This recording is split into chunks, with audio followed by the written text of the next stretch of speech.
சுபஸ்ரீ சமையலறைக்கு உங்களை நான் அன்போடு வரவேற்கிறேன். இன்னைக்கு நம்ம சூப்பரான நாட்டுக்கோழி குழம்பு எப்படி பண்ணுறதுன்னு பார்க்கலாம் வாங்க. அதுக்காக ஒரு குக்கர் எடுத்துக்கோங்க. குக்கர் கொஞ்சம் ஹீட்டான உடனே நம்ம 2 டேபிள் ஸ்பூன் அளவுக்கு ஆயில் சேர்த்துக்கலாம்.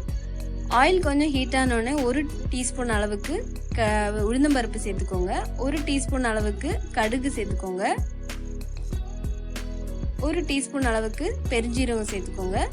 இது நல்லா பொரிஞ்ச உடனே கொஞ்சமாக கருவேப்பிலை சேர்த்துக்கோங்க. கருவேப்பிலை நல்லா பொரிஞ்ச உடனே 2 மீடியம் சைஸ் ஆனியன் எடுத்து நீளமாக கட் பண்ணி எடுத்துக்கோங்க. இதையும் சேர்த்து நல்லா மிக்ஸ் பண்ணி விடுங்க.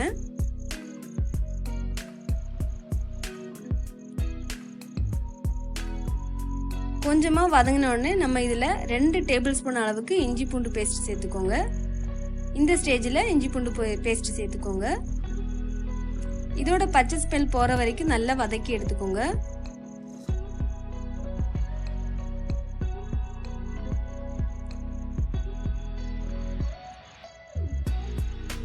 இப்போ 1 கிலோ நாட்டுக்கோழி எடுத்துக்கோங்க.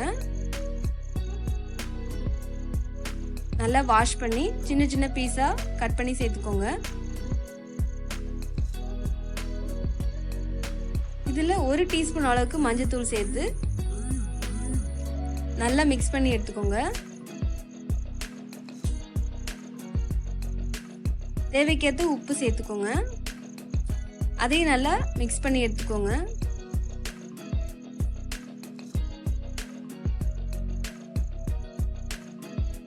இப்போ நம்ம தண்ணி விட்டு வேக வச்சு எடுத்துக்கலாம்.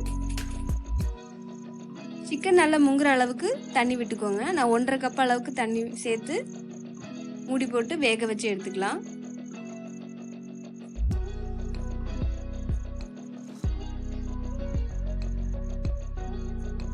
இப்போ குக்கர் மூடி போட்டு மூடி வச்சிடலாம். நாட்டுக்கோழி வேகிறதுக்கு ரொம்ப நேரம் ஆகும். நான் 4 விசில் விட்டு வேக வச்சு எடுத்திருக்கேன். இப்போ ஒரு கடாய் வச்சுக்கோங்க. இதில் 4 டேபிள் ஸ்பூன் அளவுக்கு தனியாத்தூள் சேர்த்துக்கோங்க. உங்ககிட்ட தூள் இல்லைன்னா தனியா கூட சேர்த்துக்கலாம். இது நல்லா பச்சை ஸ்மெல் போகிற வரைக்கும் நல்லா வறுத்து எடுத்துக்கோங்க. லைட்டாக கலர் சேஞ்ச் ஆகும். தீஞ்சு போகாமல் இந்த கலர்லேயே எடுத்துக்கோங்க. இப்போ நம்ம மிளகாய் தூள் சேர்த்துக்கலாம். உங்களுக்கு காரம் எவ்வளோ தேவையோ அதுக்கு தகுந்தாலும் சேர்த்துக்கோங்க. நான் 3 டேபிள் ஸ்பூன் அளவுக்கு மிளகாய் தூள் சேர்த்துருக்கேன். இதோட பச்சை ஸ்மெல் போகிற வரைக்கும் நல்லா வதக்கி எடுத்துக்கலாம்.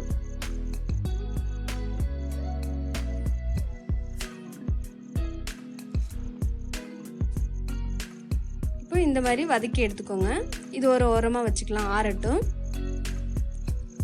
இப்போ ஒரு மிக்ஸி ஜார் எடுத்துக்கோங்க. 1.5 கப் அளவுக்கு நான் தேங்காய் சேர்த்துருக்கேன். கிரேவி எவ்வளோ தேவையோ அது தகுந்தாலும் தேங்காய் சேர்த்துக்கோங்க. இது கூட நம்ம ஆற வச்சிருக்க தனியாத்தூளும் மிளகாய் தூளும் இது கூட சேர்த்து அரைச்சி எடுத்துக்கலாம்.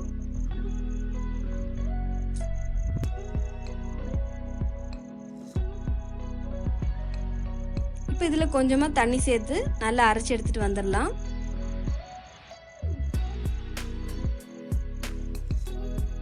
இந்த மாதிரி அரைச்சி எடுத்துக்கோங்க. இப்போ சிக்கன் நல்லா வெந்துட்டு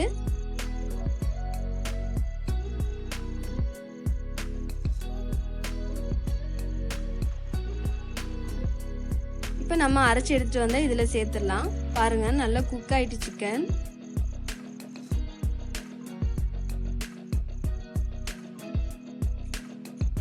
இதில் கொஞ்சமாக தண்ணி சேர்த்து அதையும் இதில் விட்டு உங்களுக்கு கிரேவி எவ்வளோ தேவையோ அது தகுந்தால தண்ணி சேர்த்துக்கோங்க.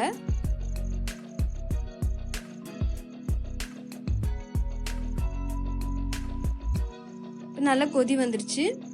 ஒரு 5 நிமிஷம் சிம்மில் வச்சு நல்லா கொதிக்க வைங்க. கொஞ்சமாக மல்லித்தழையை சேர்த்துக்கோங்க. நம்மளோட நாட்டுக்கோழி குழம்பு ரெடி ஆயிடுச்சு. என்னோட சேனல் உங்களுக்கு பிடிச்சிருந்தேன்னா மறக்காமல் சப்ஸ்கிரைப் பண்ணுங்கள், லைக் பண்ணுங்கள், ஷேர் பண்ணுங்கள். Thank you so much.